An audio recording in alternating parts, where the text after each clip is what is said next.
Sejam bem-vindos ao Zerando a Ansiedade podcast. Aqui a gente discute temas e práticas que vão te ajudar a deixar de viver com o fantasma da ansiedade. Eu sou Ana Pauseiro. E eu sou Daniela Moreira. E o tema de hoje é mente ansiosa. A gente vai discutir um pouquinho, é a primeira vez que a gente vai começar a falar sobre a mente em si. Então, nesse episódio vai ser um panorama geral e depois, ao longo dos próximos episódios, a gente vai entrando em cada assunto mais específico para ficar mais aprofundado. E a mente é da onde nasce a ansiedade. Porque se a gente for pensar, o que é ansiedade? É quando a mente está no futuro. A gente explicou um pouquinho lá no episódio Zerando a Ansiedade, que a ansiedade acontece quando você está ansiando, quando você está esperando por um evento e o seu corpo se prepara para lidar com esse evento. Só que agora o que acontece? A gente vive ansiando o tempo todo, não desliga. Ou porque a mente o ser humano ficou muito mental, a mente ficou muito acelerada, é muita informação. E aquilo vai se acumulando, vai se acumulando, vai se acumulando. E chega uma hora que você não sai mais do estado de ansiedade. Ele fica ali o tempo todo. E aí começa a minar sua saúde, começa a minar seus relacionamentos, começa a minar... Eu acho que a primeira coisa que a maioria das pessoas vê, começa a minar suas noites de sono. E aí quando você perde a qualidade do sono, consequentemente você vai perder o humor, você vai aumentar a fome, você vai ganhar peso e aí não vai fazer o trabalho direito, não vai estar produtiva, não vai dar conta, aí fica mais ansiosa, aí dorme pior ainda e esse ciclo não acaba nunca. E como que a gente interrompe esse ciclo? É um pouquinho do que a gente vai tratar hoje. Ai, quanta coisa! É. Bom, a primeira coisa engraçada que eu estava aqui pensando como falar sobre a mente, né? Então comecei a assistir, buscar estudo, isso e aquilo.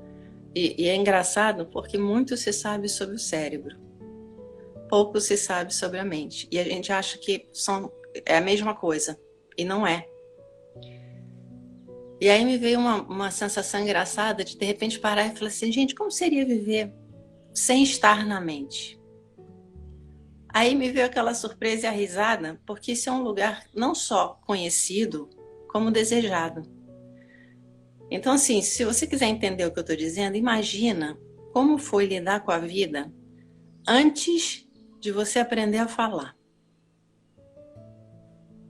A gente nasceu nesse lugar de não mente. A mente é uma construção, ela é uma coletânea de dados que a gente vai guardando numa gaveta em algum lugar dentro do cérebro conforme a gente vai se desenvolvendo. Mas o nosso primeiro contato com a vida em si, não havia mente. Não pelo menos como a gente imagina que ela seja hoje. Eu acho que esse lugar que a gente olha e reconhece nas crianças é a fonte primária do nosso descontentamento. Porque, na verdade, a mente ela traz a divisão. Ela termina com a nossa capacidade de estar totalmente no momento.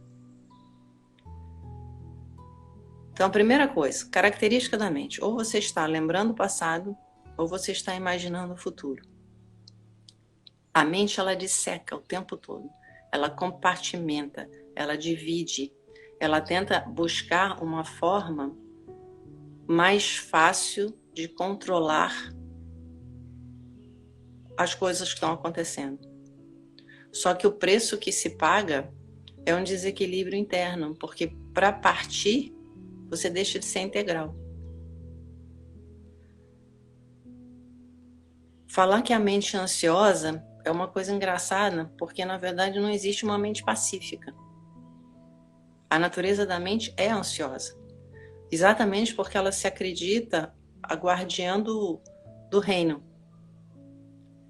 A função é protetora, a função é resguardar você de possíveis danos. E tem um papel e tem importância. É bom a gente aprender que se enfiar o dedo na tomada vai tomar um choque. É bom a gente aprender que não pode pôr a mão no fogo que vai se machucar. Isso é um dado legal de você ter. Mas, se você associa isso, por exemplo, o caso da tomada.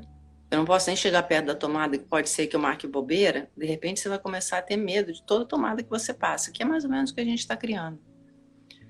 A gente colhe uma informação e se agarra a ela, ao invés de lidar com ela. Eu também, são as coisas que vêm, a gente vai pensando e as coisas vão acontecendo. Se não me engano, foi Nelson Mandela, que ao sair da cadeia, ele falou, tudo o que aconteceu dentro da prisão, eu deixo dentro da prisão. Porque se eu não fizer isso, eu continuarei preso. E aí eu comecei a pensar nas coisas de todos os pós-traumáticos da vida, que é exatamente isso. Você vive uma situação dolorosa, difícil, e de alguma maneira você consegue sair da situação em si. Mas as pessoas que têm problemas depois são as pessoas que se identificaram com aquilo e é como se a mente entrasse num lugar que o disco trava naquele lugar. E a pessoa continua reagindo como se ainda estivesse vivendo aquela situação. O que nos leva também... Hoje realmente a coisa toda está sendo densa. Mas enfim, a noção do sobrevivente. Eu tenho grande respeito pelo sobrevivente. Mas eu me dei conta que até isso a gente tem que olhar com mais cuidado. Porque a gente pensa assim, sobrevivente é uma pessoa que não morreu num evento trágico. Não. Sobrevivente é a pessoa que se deixou morrer num evento trágico e se transformou e continua vivendo. Porque se não houve essa transformação, a pessoa continua no mesmo lugar. E é por isso, por exemplo, que a gente tem os conceitos de vingança, que a gente perpetua a violência.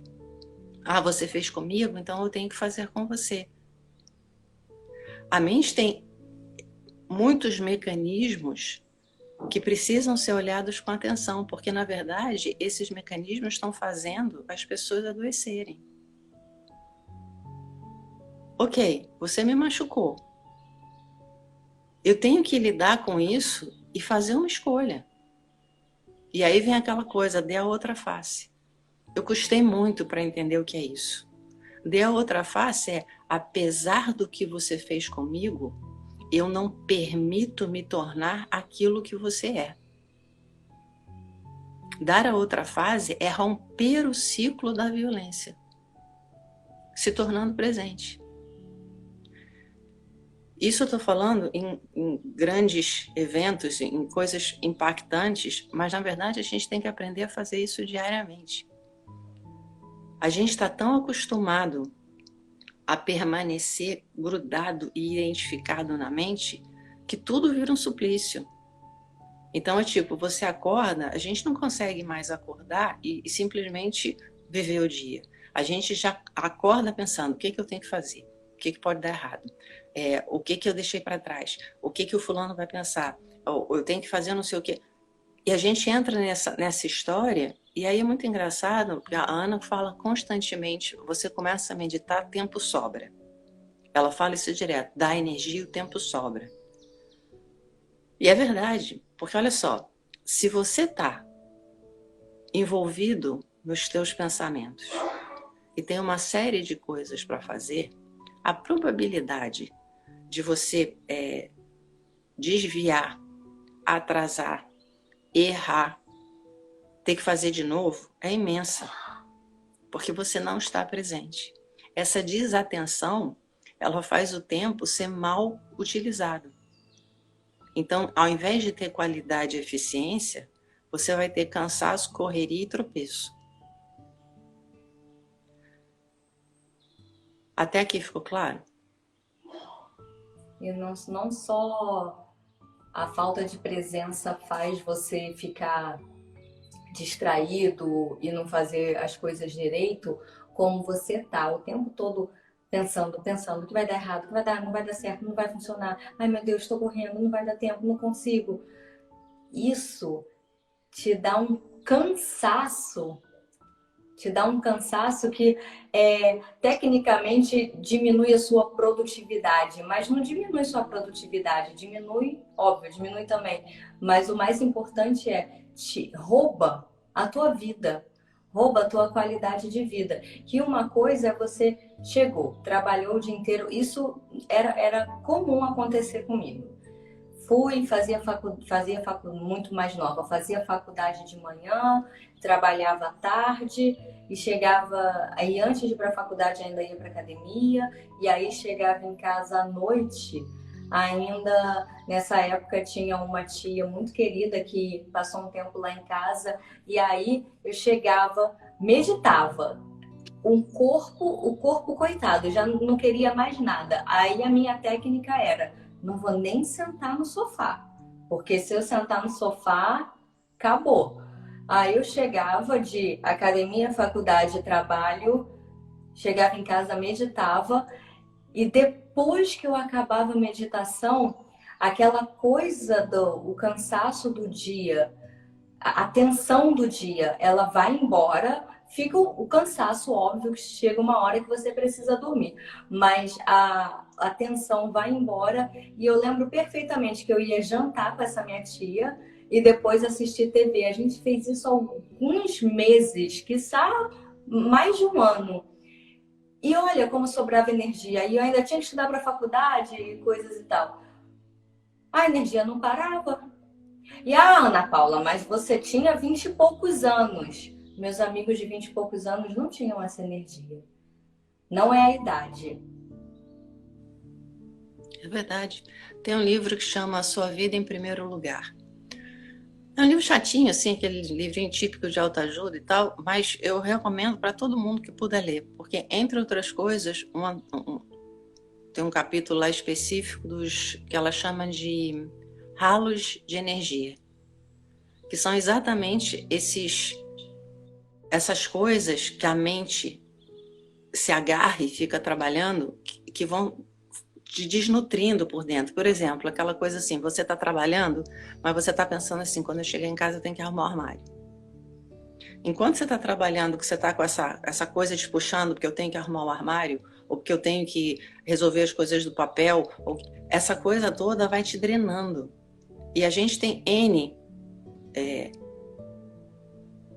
razões supostamente aceitáveis para fazer isso. Só que isso não ajuda. E aí vem uma coisa engraçada. A gente aprendeu que a mente ajuda a controlar, que a mente nos protege. E com isso nós supervalorizamos a mente, e o que a gente não percebe é que, entre outras coisas, quanto mais mental você é, mais egóico você se sente. Por quê? Porque você começa a se tornar muito eficiente, não só em prever determinadas reações, mas em mecanismos de manipulação. É extremamente sedutor fazer isso. De uma forma assim, interna, você tem a sensação: gente, olha só, eu sou muito mais inteligente que o fulaninho. Gente, eu manipulo ele de um jeito. Isso dá um saborzinho gostosinho, só que é um lugar doente. Porque quanto mais você faz, menos você experimenta estar num lugar diferente, porque você começa a se sentir seguro. Mas estar seguro significa estar fechado. E aí, quando você dá conta, tudo bem, você lidar com isso com estranhos, com o pessoal do trabalho, de repente até vai. Mas quando você, por exemplo, está conversando com seu filho e você descobre que você é incapaz de sair desse lugar, como é que fica? Ou em qualquer outro relacionamento importante com a sua esposa, por exemplo. A mente faz você ter a sensação que você tem que convencer, ter a última palavra, manter o controle. O problema é que a vida tem a ver com entrega, tem a ver com escutar, tem a ver com ser capaz de se comunicar pelo coração.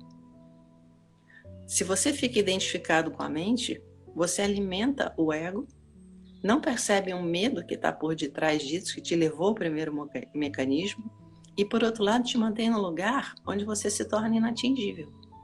São aquelas pessoas que você diz, gente, não importa, ele não escuta, ela não escuta, eu não consigo me fazer entender, ela não me vê.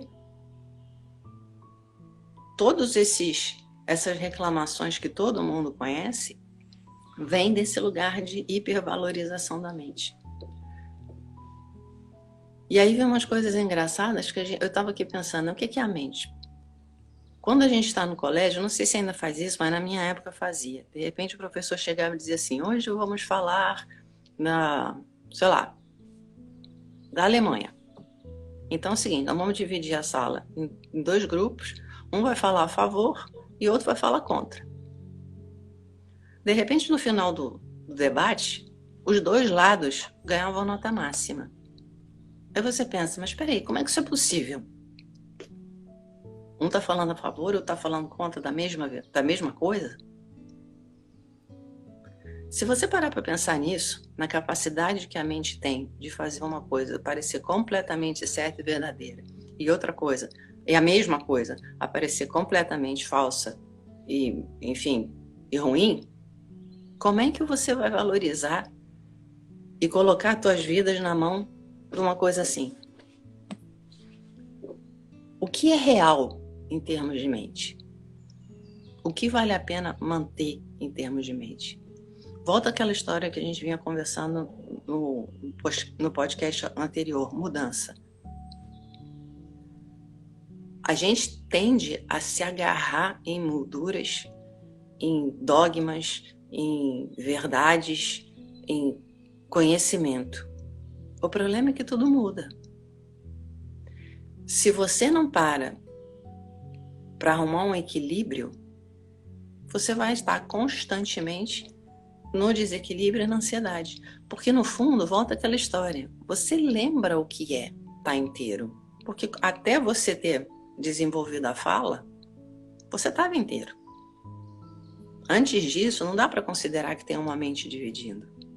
Então você sabe o lugar que você tem que estar. E se você está em desequilíbrio e desconforto, qual é a tendência? A tendência é você chegar, eu quero controlar mais. Eu quero sair disso, eu não estou bem. Só que se você fizer isso a nível mental, você torna o problema cada vez maior.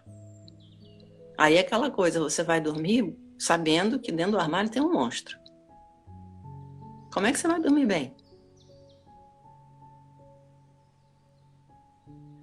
A natureza da mente é essa, ela se autoalimenta e vai num looping que te leva à loucura. Tem pessoas, assim, às vezes eu converso com algumas pessoas, você começa a ouvir o que a pessoa está falando, é aquilo, está vivendo num universo paralelo. Ela nem percebe o quão desenraizada ela está. E não existe nenhum mecanismo que a gente conheça que faz você sair disso além da meditação. E aí vem uma coisa, a meditação, num primeiro momento, ela não é tão eficiente se for um esquema de tentar silenciar a mente se tornando imóvel. O ser humano está num nível de estresse e de coisas acontecendo numa velocidade tão insana que você simplesmente parar é como se você tivesse com a panela de pressão cheia de pressão e você tapasse a válvula de segurança. Não é à toa que as pessoas dizem, eu não consigo meditar. É claro que não vai conseguir meditar dessa forma. E por isso a gente fala tanto na meditação ativa. A primeira coisa para começar realmente a soltar a ansiedade é você tirar a pressão. E aí vem a beleza do ser humano, a beleza do corpo, a beleza da saúde intrínseca na gente. Se você começar a se mover, se você realmente utilizar o corpo, se você começar a aprofundar a sua respiração, naturalmente a mente vai aquietar. É por isso que o pessoal adora, por exemplo, vamos sair do trabalho e vamos dançar. Você chega em casa outra, você podia estar morta, exausta, troncha, Aí você vai dançar, dança, dança, dança, dança, dança. Quando você chega em casa, você diz, gente, lavei minha alma. Lavou mesmo. Considerando que você considera que a tua alma é a tua cabeça. Que na verdade, enfim, não é bem isso, mas a sensação é real. É daquele alívio. Nossa, mãe, que alívio isso. Por isso é tão importante resgatar essa coisa. Tem a pressão? Vamos primeiro tirar a pressão. Porque aí você começa a olhar. Por que eu cheguei a esse lugar? Por que tudo virou uma grande ameaça?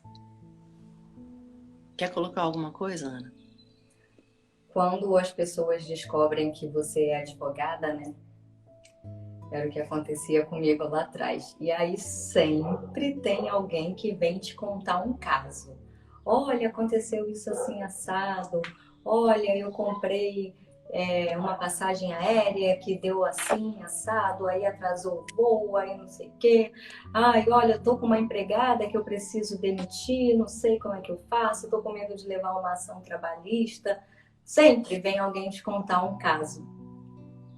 E aí eu lembro uma vez num bar, um amigo meu, eu não lembro o caso, mas ele veio me contar um caso e ele não deixou claro quem era quem na hora que ele estava me contando.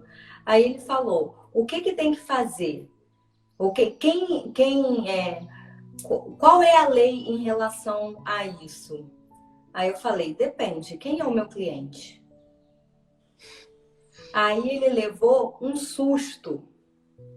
Ai, como não é causa ganha, né? Que tem muito essa lenda na advocacia também. Como que não é causa ganha? Então eu falei, não é. Não é. Primeiro que não existe e dependendo de quem é o cliente, a gente vai ter uma tese para falar sobre o caso. Ah, mas a lei não é uma só.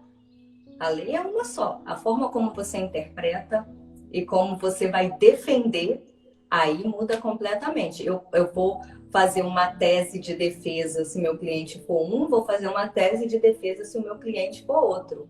E aí, gente, não existia tese científica homologada para justificar o Holocausto.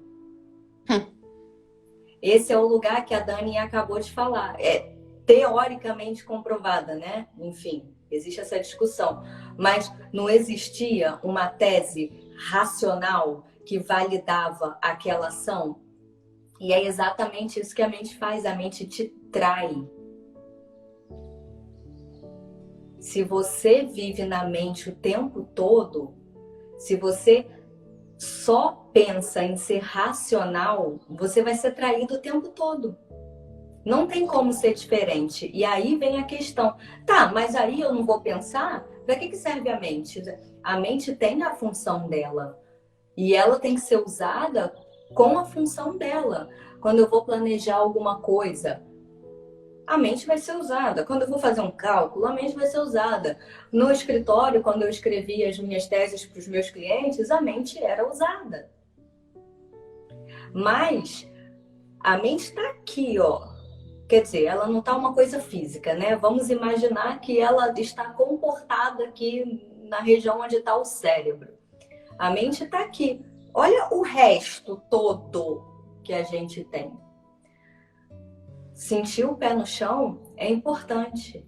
Saber onde você está pisando, sentir onde você está pisando, não só saber, também é importante. Tem um meme lá engraçadão a temperatura corporal tá ótima. A cabeça tá dentro do freezer, o pé tá na brasa. Mas a média da temperatura corporal tá ótima. Só que o cara tá morto. Então, ir por essa racionalidade o tempo todo vai te desconectar da realidade. Porque é a coisa eu passei o dia inteiro lá no escritório fazendo uma tese pro meu cliente. E aí depois, poxa, vamos sair, vamos dançar, vamos para um bar, vamos jogar a conversa fora. Aquilo, ali eu saí da mente. Ali eu saí da mente. E, gente, eu acho que não tem coisa mais eficiente do que a dança. Até hoje. E quando da história que eu contei mais cedo, que Quando eu saía ainda do escritório e ia para casa meditar, durante muito tempo eu usei a meditação Kundalini, que tem 15 minutos de dança envolvida, porque você sai, gente, você precisa sair da mente e ir para o corpo, ir para a respiração, que é no corpo que você vai sentir o amor. Não é o amor que todo mundo está querendo. Não é deixar, eu quero deixar de ser ansiosa e quero ser feliz. Então você tem que deixar um pouco de lado a mente e ir para o corpo, e ir para o coração. Porque é no coração que as melhores coisas da vida acontecem.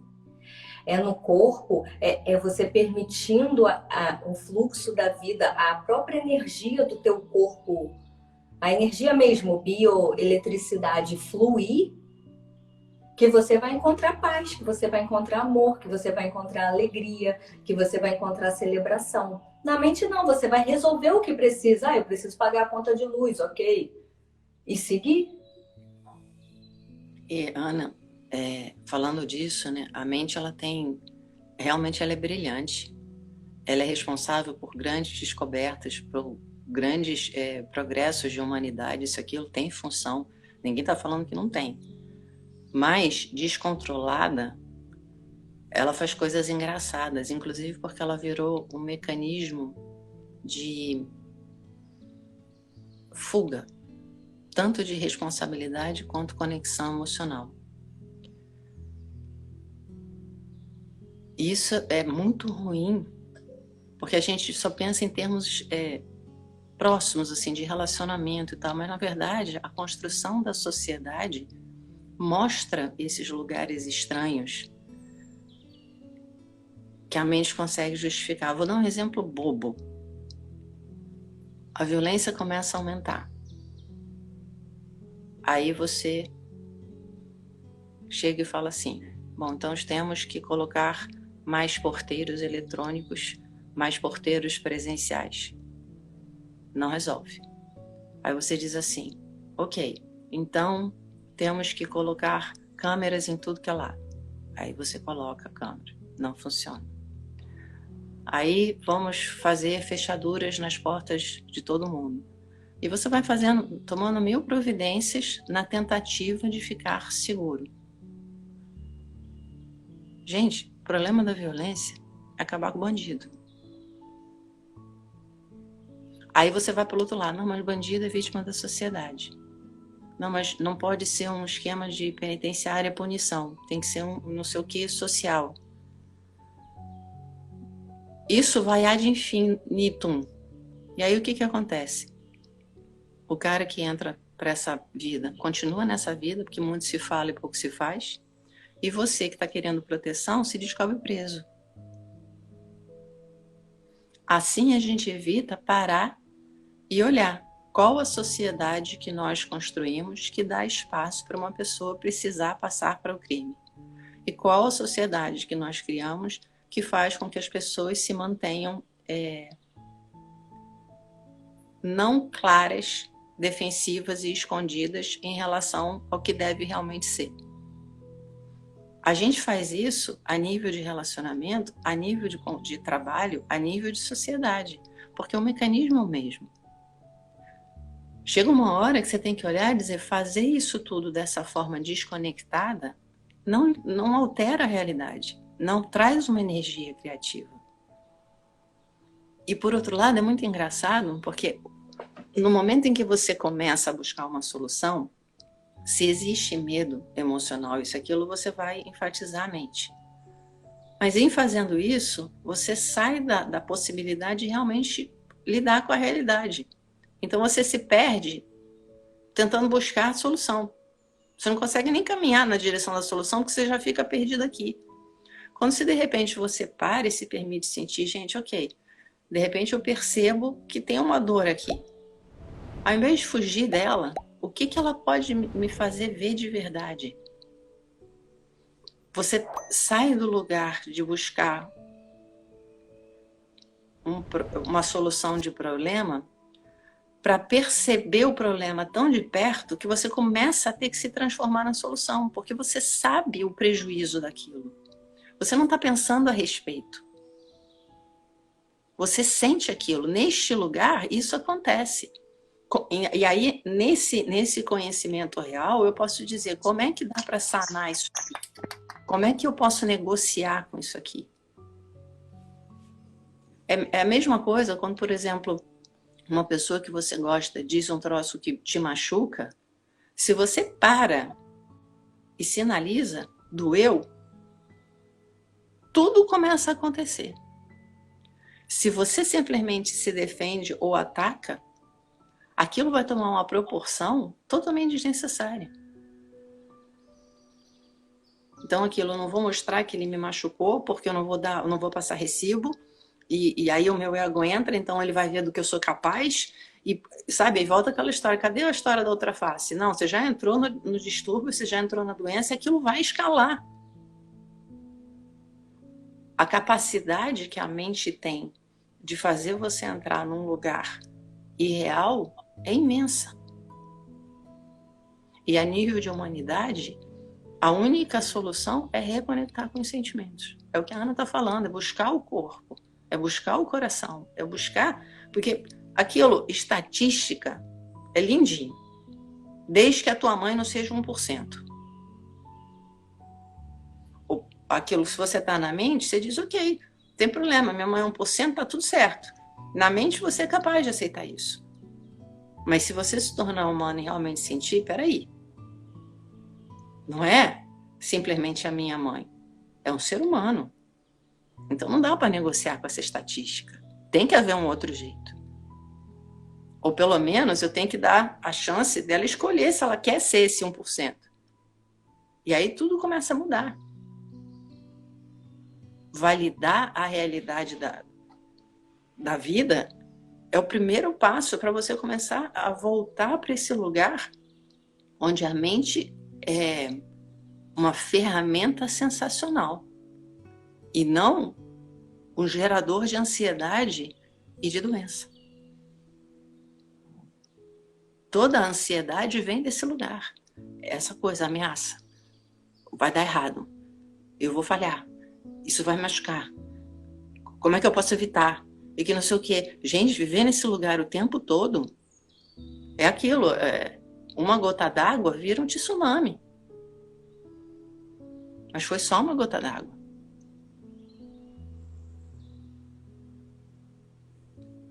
A outra coisa que precisa ser vista em relação à mente são as nossas crenças e condicionamentos.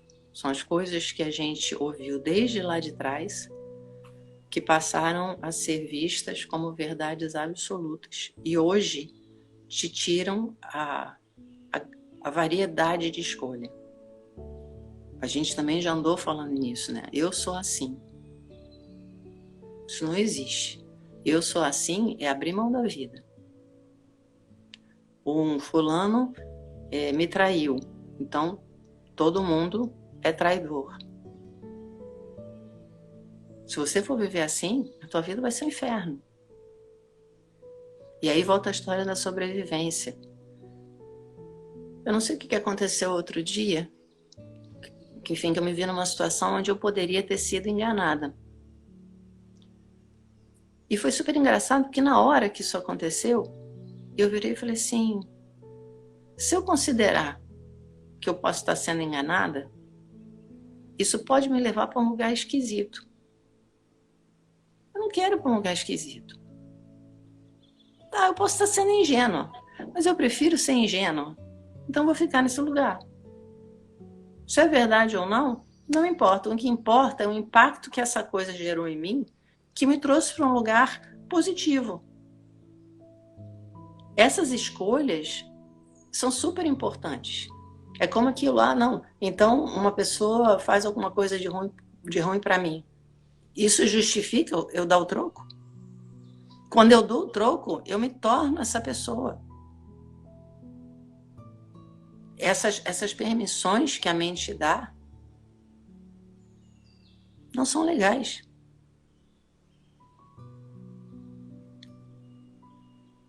A gente precisa reaprender a ter momentos de descompressão e reconexão interna. Para fazer aquilo, ok, agora a mente vai serenar. Agora a gente vai tirar a energia disso.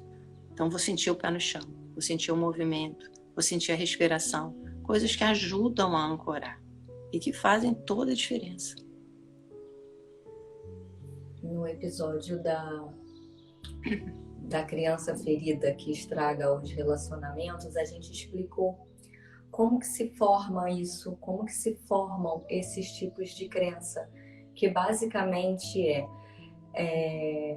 a criança recebe ou dos pais ou de quem está cuidando, recebe determinadas informações, mas que ela lê de outra forma. Por exemplo, eu estou aqui em casa, tenho 5 anos, estou aqui em casa com saudade da minha mãe, só esperando ela chegar do trabalho. E aí, quando ela chega do trabalho, eu fico super feliz, eu vou abraçar minha mãe, eu vou querer que ela brinque comigo, porque afinal eu estava o dia inteiro esperando que ela chegasse. Só que minha mãe chegou do trabalho morrendo de enxaqueca e se trancou no quarto e nem olhou para mim. Ela estava com problema, precisava resolver. Só que eu, como criança, o que eu entendo? Ela não me ama. E esse tipo de comportamento, porque eu não tenho leitura para... Eu, como criança, não tenho leitura para entender o que está acontecendo. Eu só entendo que eu tô aqui.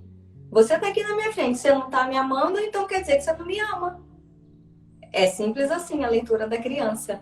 Só que esse tipo de comportamento reiterado, a gente vai criando umas crenças, a gente vai formando o nosso sistema de crenças de tudo que a gente acredita com essa visão infantil, porque depois ele não é decodificado, a gente só vai seguindo do jeito que dá, aí tem que ir para a escola, tem que ir para a faculdade, tem que trabalhar, tem que cuidar do irmão mais novo, ou que seja, e isso vai seguindo. Por exemplo, as crenças de dinheiro, que dinheiro não dá em árvore, que quem é rico é ladrão, e por aí vai, que homem não presta, que menina fecha as pernas, você não pode ter prazer. É isso que a criança vai entendendo. E a gente cresce acreditando nisso, seja de forma consciente ou não. E é a partir desse lugar, desses crenças e condicionamentos, então assim, eu creio que nenhum homem presta.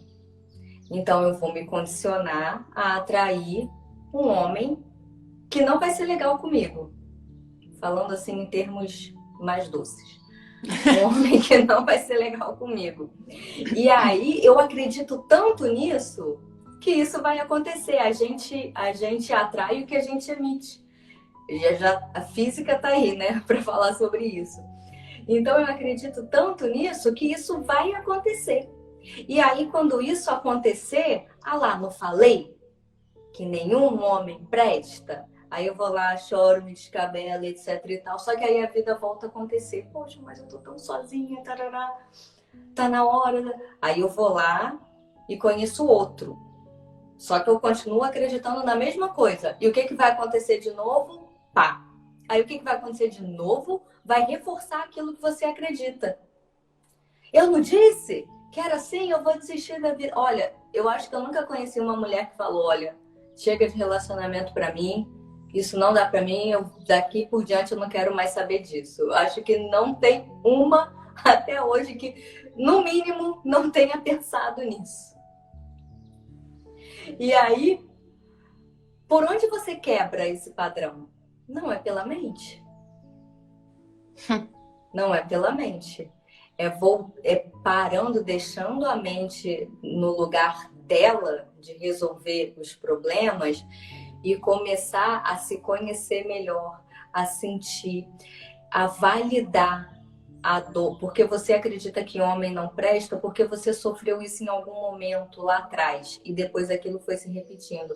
Então é validar aquela dor que ficou lá atrás e você continua tendo comportamentos que trazem essa dor cada vez mais à tona.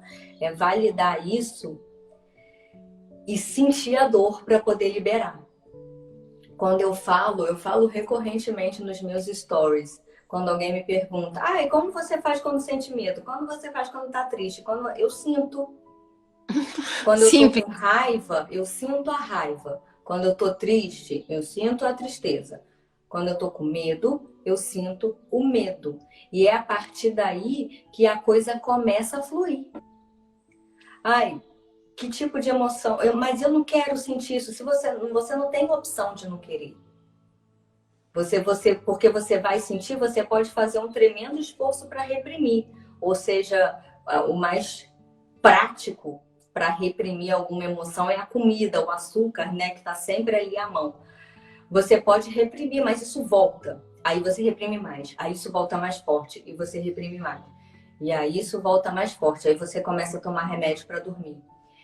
E aí chega uma hora que eu não consigo dormir mais. Aí eu preciso aumentar um pouco a dose do remédio. Aonde isso vai parar?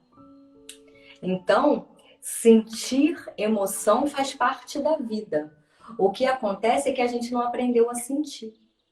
E é esse lugar, quando você sai da mente, que é o trabalho que a gente faz na meditação ativa. Nas meditações, tem os exercícios de dança, tem vários tipos, né? Os principais são dança, respiração e algum tipo de movimento. Para você esvaziar essa confusão toda que está aqui, cair no corpo, na respiração, sentir o que você precisa sentir, liberar o que você precisa liberar, e aí sim, o fluxo energético volta a correr livremente. E é esse fluxo energético que vai garantir clareza, amor, alegria, é isso tudo que eu já fico repetindo o tempo todo para ver se vai. Enfim, e é nesse lugar que todo mundo quer estar. A galera do grupo de meditação que chega reclamando, ai, mas isso é chato de fazer, sai assim, caraca, que bom. Uma última que estava lá falou, Ana, obrigada por me apresentar a meditação ativa, porque ela estava basicamente com medo de morrer. E detalhe, ela não tinha uma doença, ela não tinha um histórico familiar de doença, ela não tinha problemas de abrigo, nem de fome, nem de... E que medo de morrer é esse?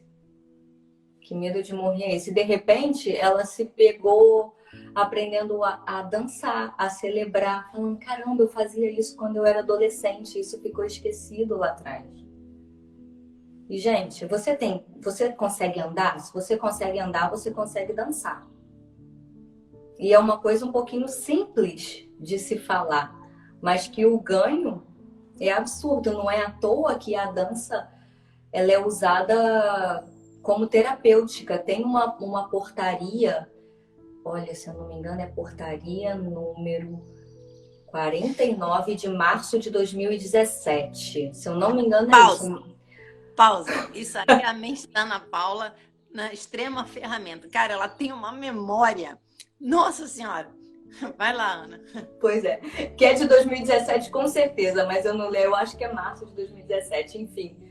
Que já reconhece a biodança, várias terapêuticas relacionadas à cura de problemas emocionais e psicológicos, porque é o nosso natural. Desde o homem primitivo, a dança, ela já existia. A dança nasceu junto com o homem, né?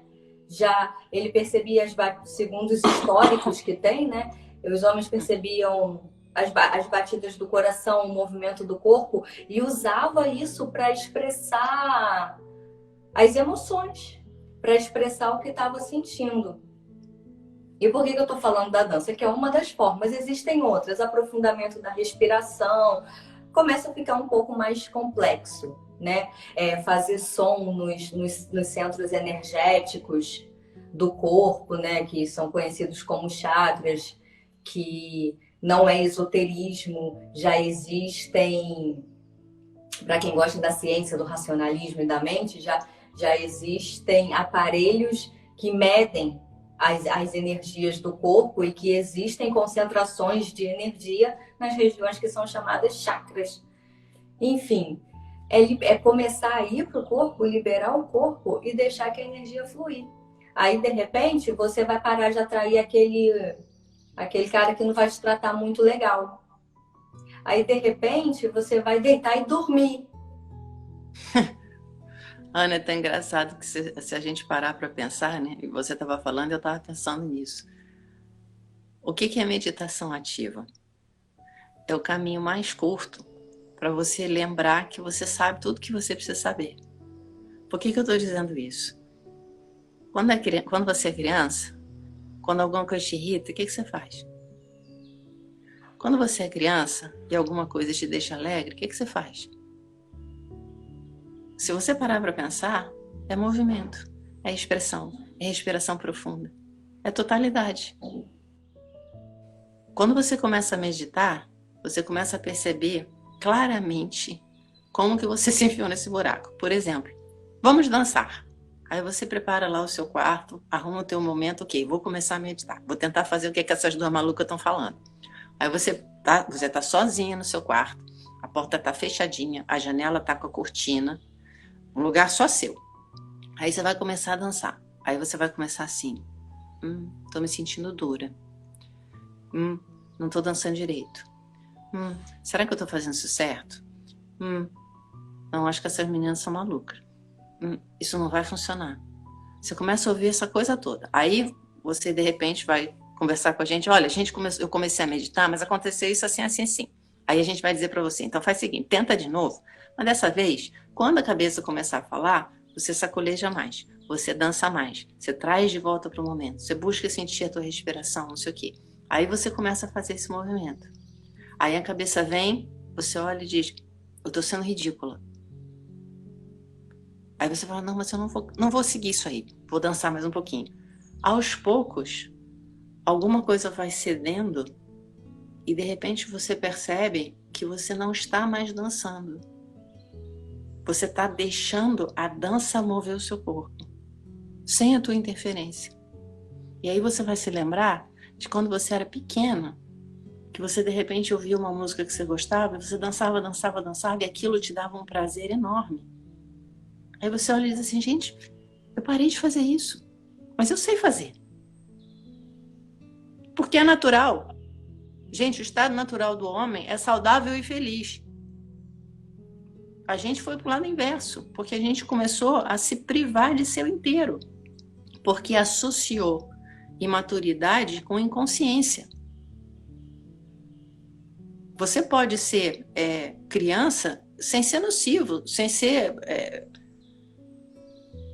sem prejudicar ninguém. E criança no sentido de estar inteiro na tua emoção, sem jogar isso em ninguém, sem esperar que alguém cuide de você, sem esperar que... Sabe, é só aquela coisa, deixa eu permitir sentir o que eu sou.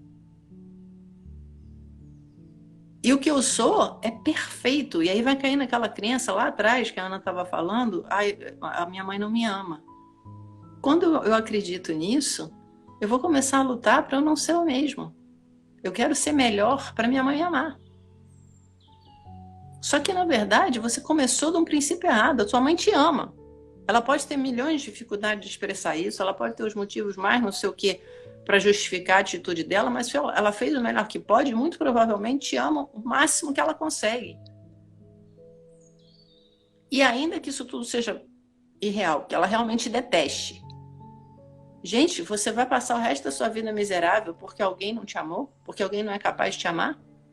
Com quase 8 bilhões de pessoas na Terra?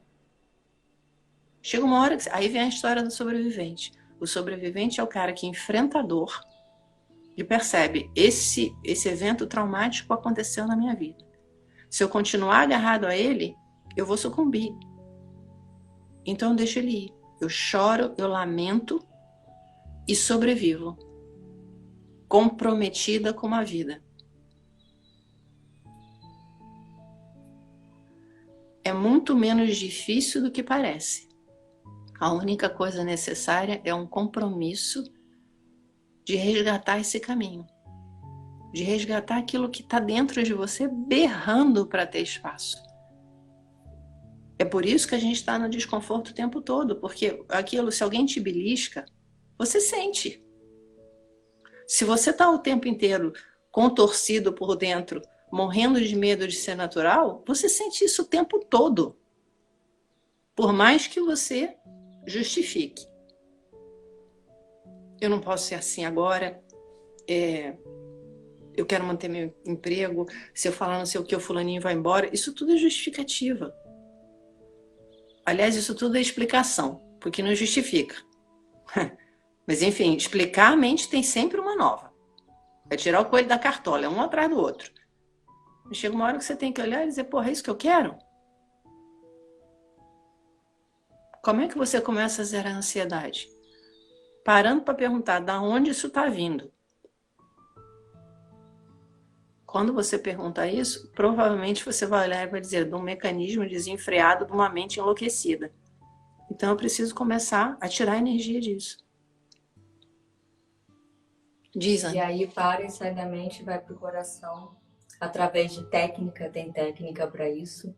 Porque no início pode não ser muito fácil. Porque a gente está treinado, está com outro tipo de treinamento.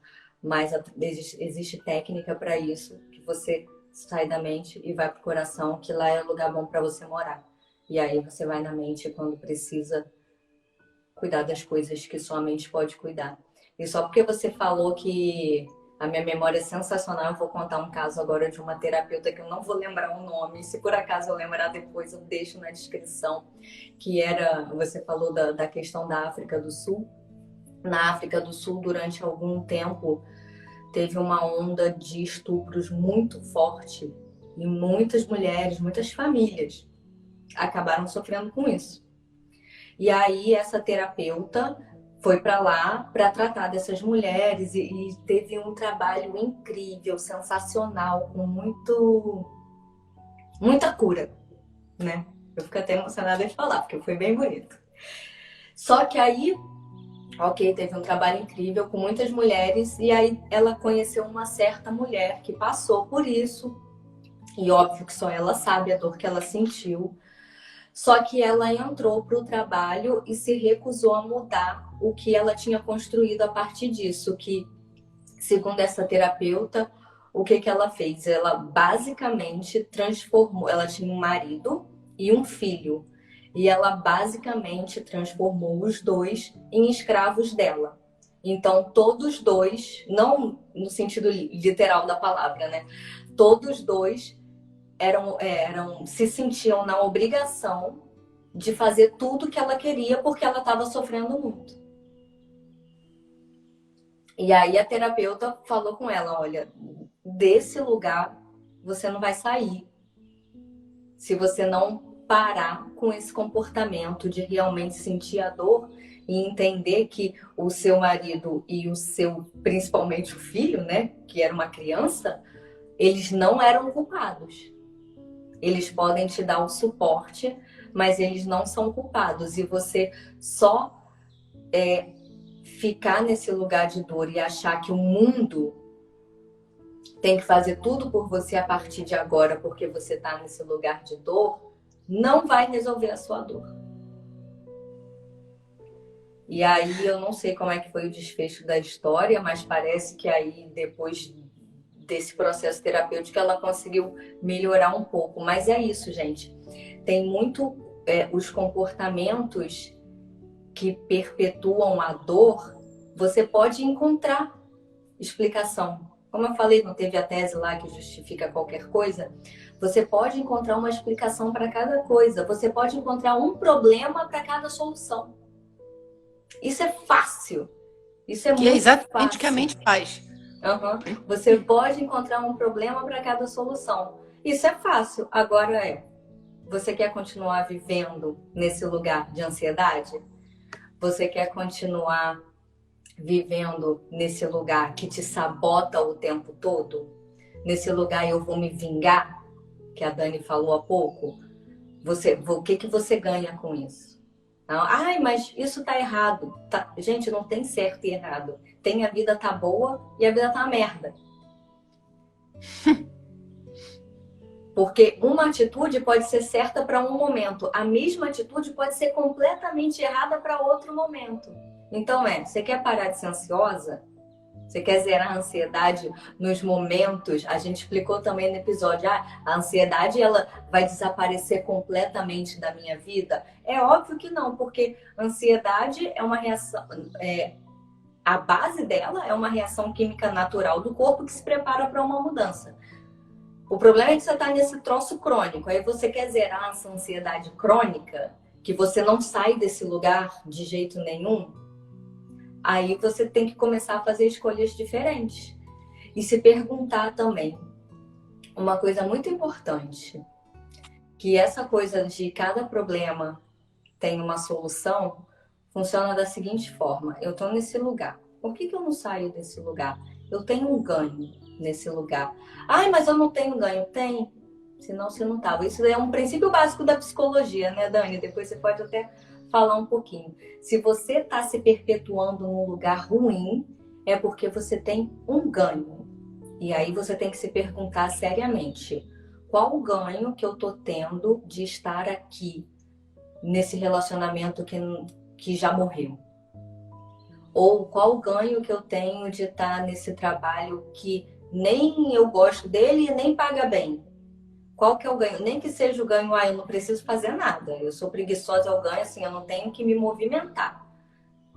Mas pensa no ganho que você tem. E depois que você descobre o ganho que você tem, aí você vai se perguntar: esse ganho vale a pena?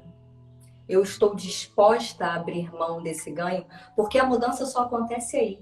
A mudança, ela não vai acontecer, por exemplo, no meu caso, era quando eu brigava muito com a questão de comida, eu tinha um ganho, porque eu comia loucamente e não sentia tristeza, raiva, dor, era tudo entulhado, né? Depois voltava tudo, eu entulhava de novo. E aí eu queria mudar isso. E aí eu precisava abrir mão desse ganho do prazer imediato de reprimir uma emoção, ou do prazer imediato de comer aquilo na hora que eu estava me sentindo muito ansiosa. Eu comia e dava aquele alívio. Eu tinha o ganho do alívio imediato, dentre outras coisas, né? Mas enfim, falar desse especificamente. E esse ganho do alívio imediato, eu percebi: eu tenho que abrir mão disso. Eu estou disposta a abrir mão disso? As primeiras vezes que eu comia alface, é que na época eu não sabia que alface não é grande coisa a nível nutricional, né? Enfim, uma pena. Mas as primeiras vezes que eu comia alface, eu misturava no feijão com arroz, dando ânsia de vômito. Falei, não, eu vou aprender porque eu acreditava que alface era a sensação do momento. Erradamente também, mas isso é outro assunto. Mas eu entulhava aquele alface, eu vou aprender, até que eu aprendi. Mas você tem que passar pelo desconforto. Esse negócio do ganho é muito importante de olhar. Até porque em 99% das vezes o ganho é evitar crescer e sentir. Mas é aquilo, se você não sente, não cresce. No fim das contas, você está abrindo mão de viver. Todas as próximas vezes que se falar em ganho, especialmente, que lembra do conceito, eu uso a minha mente para evitar ter que sentir. Então, por exemplo, eu explico a situação mundial para não sentir o medo de perceber que o mundo está indo para um lugar que, de repente, não me parece o certo. Se eu não enfrentar esse medo, ele vai estar vibrando atrás. E aí aquilo, de repente, eu vou começar a ter medo de lugar fechado. De repente, eu vou começar a perceber que eu estou com medo de andar na rua. Começa a ficar difuso e vai cobrar um preço. Aí você pode justificar e vai ao médico. Eu estou ansiosa porque está uma fase difícil, não sei o que lá, e vem a história. Toma um remedinho, faz não sei o quê. E de repente, como você não está indo para a raiz do problema, você na verdade está pondo muros e muros e muros e muros e muros. O ganho é que eu fiquei segura. E cadê a tua vida? A mente, ela tem a capacidade de te defender, de te facilitar o caminho, de mostrar as melhores opções, mas ela tem que estar saudável. E a mente só está saudável quando você está conectado com o resto do corpo. Isso é uma coisa que tem que ficar muito clara. Começou a ter overdose emocional, 90% da overdose emocional não é real. É aquela história, é o pingo que parece tsunami, mas é um pingo. O que está mostrando é um desequilíbrio. Quanto mais conectado com o corpo você está, quanto mais equilibrada a sua mente está, maior a profundidade de sentir, maior a capacidade de permanecer aberto na sensação e, consequentemente, maior a capacidade de realmente sentir a plenitude da vida. De outra forma, você fica andando em ciclos, é que nem cachorro tentando morder o rabo. Não tem jeito. Fala, Ana. E de realmente entender e aceitar que a vida é um risco. E que vale a pena. Que as coisas boas acontecem. Exatamente, vale a pena enfrentar o risco, porque o risco ele vai acontecer de qualquer jeito. Quanto mais fortalecido, quanto mais conectado você tiver, mais você lida com ele como uma aventura. Por mais desafiadora que seja. Gente, eu estava conversando com a Ana agora de manhã. Esses dias foram doídos porque um amigo de infância do meu pai faleceu. E foi muito doído para ele. São quase 70 anos de amizade, foi uma morte súbita. E ele medita. E nesse caso, o santo de casa fez milagre. Ele medita. Então, quando a coisa aconteceu, a gente foi meditar junto e tal, e o choro veio, e ele chorou muito, muito, muito, em vez de ficar reprimido, segurando naquela coisa de homem, de não sei o quê. Não, ele se deixou fluir. E aí, no dia seguinte, ele foi ao velório, ao enterro, e de repente, quando a gente estava conversando, eu falei, pai, como é que foi? Aí ele falou, não, foi muito legal. Aí você para e diz assim, gente, o cara está dizendo que o enterro foi muito legal? Que diacho é isso? Aí a gente começou a rir, ele disse, não, porque foi tão bonito, porque foi tão respeitoso, porque foi... E de repente você vê que mesmo na dor mais visceral, que é a perda de um grande amigo, se você flui, você consegue perceber o valor de tudo que você viveu. Você consegue celebrar o respeito e o carinho que as pessoas demonstraram indo lá. Se ele tivesse simplesmente sentado em cima, teria sido um horror. A mesma situação pode fazer uma diferença enorme. A escolha é sua.